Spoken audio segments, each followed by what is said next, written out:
is getting big. I know this will be growing when I be telling the fibs. Now, you said your trust is getting weaker, probably cause my lies just started getting deeper. And the reason for my confession is that I learned my lesson, and I really think you ought to know the truth. Welcome to Danu on Fire right here on High TV, the season finale for my second season. It has been amazing spending 15 weeks with you, going to people's houses and cooking with them and bringing out something so great that we love the most. Food. So for my season finale, I wanted someone young, someone who is trending today, and someone who loves his food.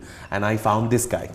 Ashane Bernard, of course. I'm sure you would have seen his work when it comes to some brilliant photographs in terms of weddings, and at the same time, a great musician. Hi, Ashane. Hi, Danu. So one thing, we both share the same alma mater. That makes us bond a little bit more. Yep. So to start things off, this is Ashane's loft. Yeah, sort of. Yeah, this is still being made. We were forced into this location, nothing else. Rushed into it. Yeah, rushed into is better word of saying it. All right, so tell me a little bit about you, because food is a part of you. We'll come to that. Yeah. But tell me about Ashane. How did this Ashane sort of build his name into what he is today? Well, from the time I was in school, I realized that I was always into more of the arty side of things. So it was always music, it was always a bit of art, like painting, drawing, although I don't do any of that now. Can you draw? I can manage. Oh, really?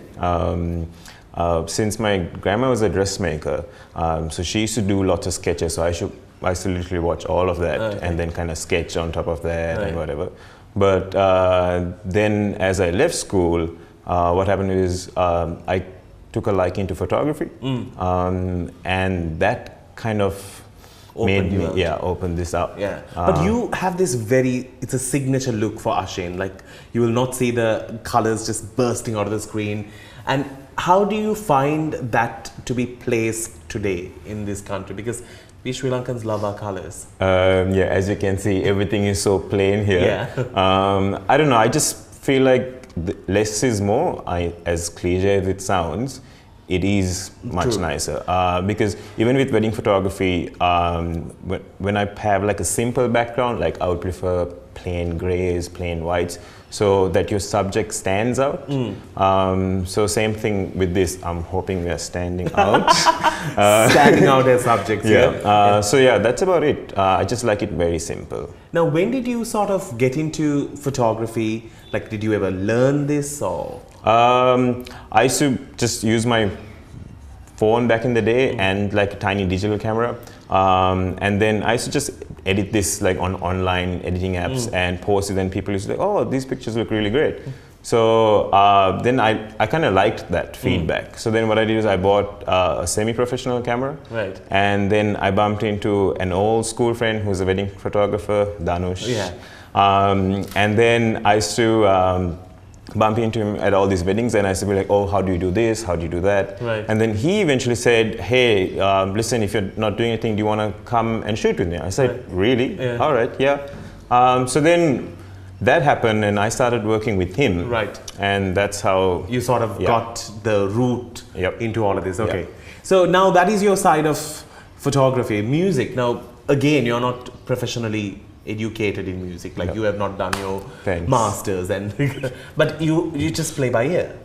Okay, and that is also just, you like it? Yeah, I like when people ask me which do you prefer, that's a question I cannot answer. Okay. But I've been doing that since the age of 13 as well. I've been playing outside since I was 15 in a band, and like One Direction. No, many directions. All right. So now, apart from that, now I had the fortunate experience of being in his house and eating his mom's food. It's yum, and I think she cooks with so much of joy. Your family comes from a foodie background. Let's speak about Ashane's dad, who unfortunately passed away this year, and I know it's a bit of a sad note there, but just want to say that he's someone who has made food a part of your life always. So my dad, as much as he was a great chef, he just loved entertaining people. He's always someone who would always be like, if you meet someone at the supermarket, he's like, hey, do you want to come for dinner tonight? And my mom's like, what? Who is this person? So yeah, it's like that. So he would love to feed you. He's anything. My mom's a great cook. She's not professionally a cook, but the warmth of her cooking comes out in her food. Yeah. And then my brother is crazy about food, like not even like close to me. Like he would literally he wants to travel to Spain just to eat at this restaurant, which is ranked number 2. Wow. And he was really upset that he lost the seat.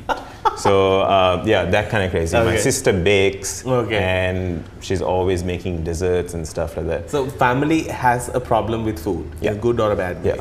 Okay, so I totally relate to it. So what is your style of cooking? Because I've seen you experiment as well.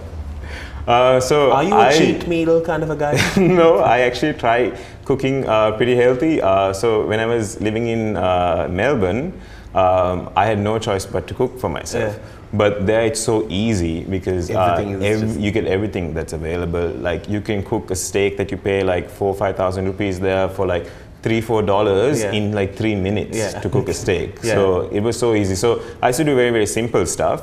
And that's about it. So that also what I do is I keep it very, very minimal. Okay, just like your photography, you want the object to shine. You want the steak to look beautiful. My dad is the complete opposite. He will throw all sorts of like garnish and whatever you call it and just make it look like a torana. And I'm like, what are you doing? So as I come from a cooking family as well, my sister cooks really well. She can never make a plate look pretty. It just look like somebody just smashed it, but the food tastes good. That's the beauty of it. All right, so when it comes to Ashane, he loves his meat. He can eat as much as he wants. I don't know how he does it, but you're a medium rare kind of a guy. Yeah, there you go. So he's going to give me something that he's going to make. I think it's going to be lamb. We'll see you on the other side. Do stay tuned. This is Danu on Fire right here on High TV. My aunt, she also puts on your small very extravagant. You can have about 5 of these, so.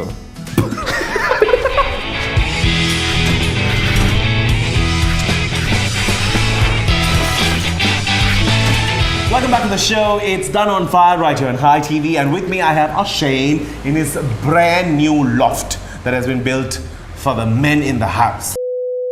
It's for you and your brother, right? Yeah. Yeah, why? No, I just wanted to say it. Why can't I just say it? All right.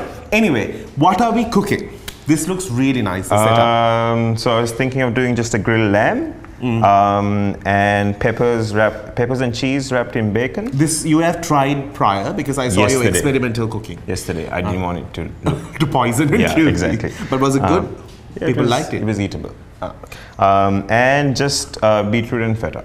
Okay, brilliant. Let's start cooking. Now, let's speak about your love for meat. You cook, I'll talk. Because I don't dirty my hand for no reason. Oh, all right. Okay, now you're going to do the bacon, right? Yep. Okay. So now this, what's your style of eating? Are you someone who likes the super spicy or are you like... I can go from super spicy where I like sweat or bland like cheese pasta or whatever like that. Yeah. I once went on a shoot with Ashane when we were there for 5 days, right? Yep. And Ashane would have put a bigger piece of cheese with it's gonna drip out of the this thing. Right. So just wanted to see whether you just be like my aunt. She also puts on your small piece. Very extravagant. You can have about 5 of these. So. All right. Okay. There we go. Have you? Are you stressed about the fact that we are shooting this? No. No, it's just me clumsy. Okay, let's see. All right.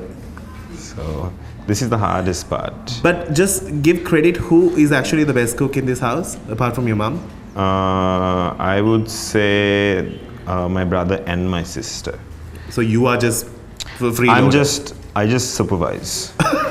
That's about it. Yeah. Actually, he has actually overworked his sister today. Christina, water. Christina, milk. Christina, butter. We should actually do a show called Christina. She's the one who usually wraps this. Oh my God. Yeah. That looks like a Christmas bonbon. Yeah. Please. Okay, I think that's cute. That's great. Brilliant. Yeah. All right. So we'll do one of that. Okay. Yeah. So tell me about your dad's cooking. So he was also a restaurant owner? No, he was the executive chef at the Parliament. My God, they have been well fed. They have been very well fed, I promise you. So he's been... because I'm told that the Parliament food is really good, yeah, and also it's very cheap. Yeah. It's like what, a plate is like $10 or something. That was about 25 years ago. Oh, sorry, nobody has updated me from there. Now it's around. Maybe 300. Oh, really? Yeah. Oh, okay, so people eat out of that. Yeah. The ones who I've come. eaten quite a few times. And good food. Paid that amount. Eaten. But good food. Yeah, very good food. So tell me about like how it's Christmas time now. It's already November at home. Like how big does Christmas get in this house? Usually, the last couple of years, extremely big. Yeah. So we always have about 50 to 60 people on the 25th. What? For dinner, and we literally have almost every meat item you can possibly think, from duck to lamb to beef, chicken, shrimp, crab, everything. And altogether with everything on the table, there's easily about 25 dishes. Right. This time, obviously, we won't be celebrating big, but all these years it's been like huge. Okay, but Christmas is the best time of the year, especially for anyone who likes to eat. I think you have a reason to actually just go out there and like go to town with it. Yeah. All right, are you going to touch the? All right. So now I was thinking of just doing a few more of this. No, you just we'll we'll do that, and then we'll do a pumpkin puree for the lamb. Okay, this is your own recipe. No, you robbed it off. Nigella's kitchen? No, my brother. He's like, when you do this tomorrow, you better give me credit. Okay. So my brother. Okay, he came up with what you're going to do right now. Yeah, sort of. Okay. I gave him the idea, but then he was like, you don't have jalapenos here, so you have to use something else. He's like telling me to do all this pumpkin skin crisp and all that. I was like, yeah, no, I'm not doing all that. So your show finale, you should have given me something more better. Like, I like this whole pumpkin crisp skin. Next time. Fat fishes of getting you on the show again. Oh boy. All right. So what are you doing right now? That pumpkin, and just a drop of milk. Yeah. Okay. Too much. And a little bit of butter. Okay. And salt. You made Christina walk all this way for a teaspoon of milk. Yeah. She's a bit extravagant, so yeah. All right. Do you want to do it? Yeah, I'll do it.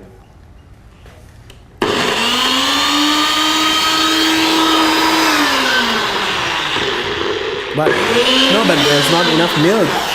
There's not enough pumpkin. Something is not enough. Shouldn't be a bit more watery than this? Not too watery. But look at that, man. That looks like custard. Oh, it's supposed to look like custard, right? Okay, all right. So let's just put all of this in. Okay. Last time I did a lot of pumpkin. Can we put some more milk in it? No, why? Butter? I want to be of some help to you. Usually you're not very helpful. Thanks. So let's just... So tell me about this place. Now, this is going to be your walk-in studio for people to sort of...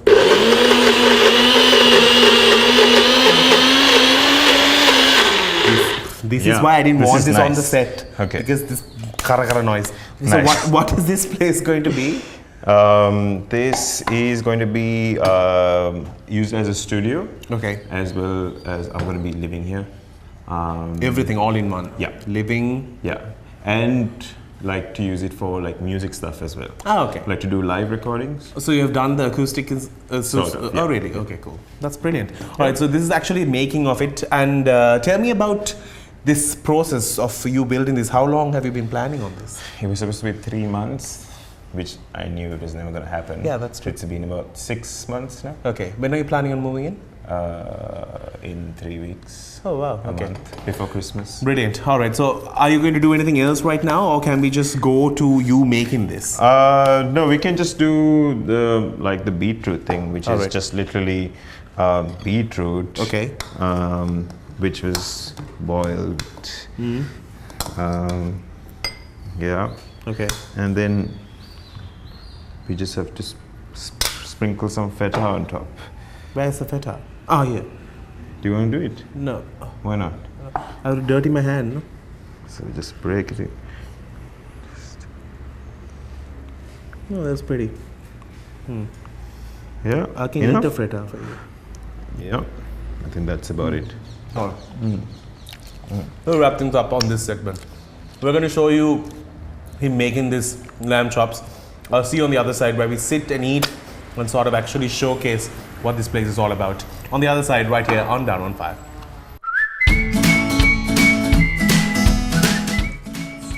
Made a new friend. Selfie time.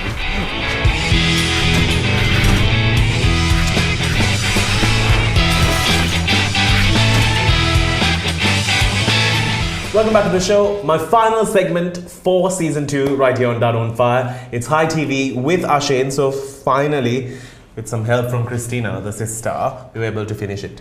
You couldn't just make it look pretty, no? Why We were able to it's just pretty? serve it onto the plate. What do you mean? It looks. Mine looks decent? much more nicer because she did it. Yeah, that's Yours true. look like you Just are one prison of them. food. Yeah, I'm the one who's eating, so it's okay. Yeah, that's all right. All right. Now, before we get into the juicy bits of it, I'm going to first try this before we start talking. Next. You also eat because Oh, I don't want to okay. be the one who's dying out of this whole process. All right. I'm going to eat this first because I was really eyeing this. Do you follow any type of diet now? This whole gym thing of your gym life is there? No? Yeah. The gym life that you live. Just no carbs. Ah, okay. Yeah, that's about it. That's it. But you eat everything else. Sweets. Yeah, that's my weakness. So here and there, I eat some sweets. You know, you can cook my shoe with bacon; it'll still taste good. Was that a compliment? Or? Okay. I'm just giving the compliment to the bacon, not to you. Well, it's really good. I'm going to try one at a time. So tell me about growing up time. How were you in school? You were very quiet, that I remember. I'm still quiet, right? Yeah. Okay. No. I'm still quiet. I would say I'm still quiet, except for around people I'm very close with. Okay. So I fall into that category. Yeah. Made a new friend. Selfie time. All right. Now, in this industry, there must be a lot of struggle, but you are not in the thick of it all. No. You stay away from everything. I'm not a sociable person. I stay away. I just like home and company.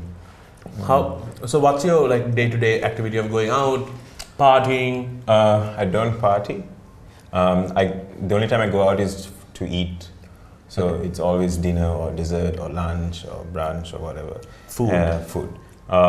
If it's a night out with a bunch of friends, I usually go and I just usually have one drink. And that's about it because I'm always driving and I love to drive. Okay. So I make that an excuse not to drink as well. Yeah. So it works out pretty well.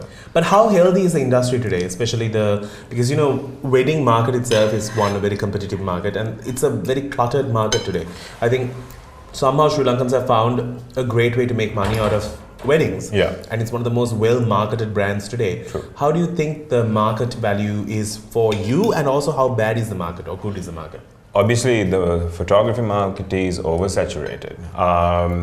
But for me, it doesn't matter too much because I would say my style is pretty different to mainstream photography. So not many Sri Lankans like it. So there's, I would say, like a handful.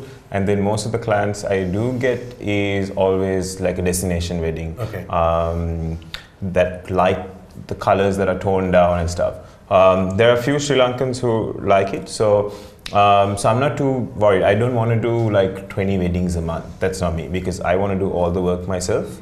So you do the shooting all by yourself? Yeah. And you don't have a crew member? No, I just have one guy if it's like a crazy big Sri Lankan wedding. Okay. But most of the weddings, if it's like under 100 people, I do it myself. Okay. And then all the post-production, I do it myself as well. Okay, because is it that fact that it's hard for you to explain what's in your mind? Yeah. Okay. So even with the post-production, I prefer to do everything myself. And what is your opinion about people really photoshopping, airbrushing, literally having another person on that picture finally? Do you do that to pictures? And No. what do you do when clients ask you for things like that? Like if they say, okay, we want it photoshopped. So I've discussed this with a couple of photographers and got like a lot of opinions. So some people say you just say don't. You can't do it. Or what the other thing you can do is you can say, yeah, I can do this, but it's going to cost you almost the same amount you paid for the entire photography thing. Oh, wow. So you charge them like $200-$300 or $30,000-$40,000 just to do one picture. One picture. It's okay. If you want it this way, you can have it. That's the only other Because you know option. some people actually ask for like more hair and like. I haven't got any clients. Oh, like you that. haven't? No. Oh, that's great. Yeah, most of my clients usually haven't said, oh, can you Photoshop this or whatever. Maybe if there was like a crow that I hadn't seen in the picture. Yes, that. So that I will obviously take out. But other than that, no. Okay. In terms of future plans, have you ever sat and wondered like what are you going to be known for? And also, is it only wedding photography that you do, or do you do commercial as well? No, I just do wedding photography. Why? I like anything to do with people. So weddings or like family. Not a fashion photographer, but if it's something that's very very bohemian style photography, then I'll jump at it. But not this typical So stage. literally, you are someone who has a catalog of your own, and it has to fit into that framework. Yeah. Because you're not changing your style for. So if someone says, "Can you do this shoot that to make it look like this?" and if I look at it and be like, "No, I'm sorry, I can't." Because I think certain brands are known for a particular look and feel, and you will not go to another brand if you want that look and feel. Exactly. So you want to stick to that originality always. Yeah. Okay. All right. Before we close things up on the show, tell me about Homefront. Who is the annoying one? There are 3 in the family. I will just look at Christina from here. They're all extremes. My mom's always pretty chilled. She's most of the time in a good mood. The only time if I know she's in a bad mood is when she's hanging up, she won't say anything. She'll just hang up. No, mums never say hello or bye. Yeah, but my mom is always hi, darling. So if I don't hear the darling, I know. But she's always cool. My brother, on the other hand, is usually quite chilled out as well. But unless I've eaten like his meat that he's kept in the fridge or taken his only black T-shirt. Oh, right, okay. But other than that, he's cool. So you all share the wardrobe, or no, we don't. But it happens to be next to each other, and sometimes it gets swapped around. My sister, she's the one that stands out because she's extremely good mood. Krishna, do you blame him? So it's like she can be in a good mood, and if you ask her, "Are you in a bad mood?" and then her mood goes bad. But you know what's really nice about this home? They have 3 dogs. 2 who have huge personalities and 1 who's really trying hard. It's literally like the political scene. Like we have a 3-seat fight, and this one is really cute. You'll see shots of them roaming around in this as well. They're extremely cute, and what makes it so nice is the fact that this family is loud, fun, fair, and all of them look like they have come out of the same achu. Actually, you can put this family in separate places and you'll always know they all belong in the same pool. All right, with that, we need to wrap things up on the show. Ashane, well done with your food. I think I'm very proud of you. The salt is controlled, which is good, because I like my food that way, because it doesn't retain water. It's also healthy. Thank you so much for hosting us here. Thanks for having me. And we wish you all the very best. If you want to follow Ashane, you can always check his Instagram. It goes as Ashane Bernard. Portraiture. That big word. Say it loud, baby. Portraiture. There you go, that one. I didn't want to say it and ruin it. Anyway, thank you so much for enjoying season 2 of Danu on Fire. We'll see you with a brand new season where it's going to be different. It's going to be quite chic and so much more. Very soon on High TV. Till then, you keep smiling. It's a wrap on the show. Like my aunt. She also puts on your small very extravagant.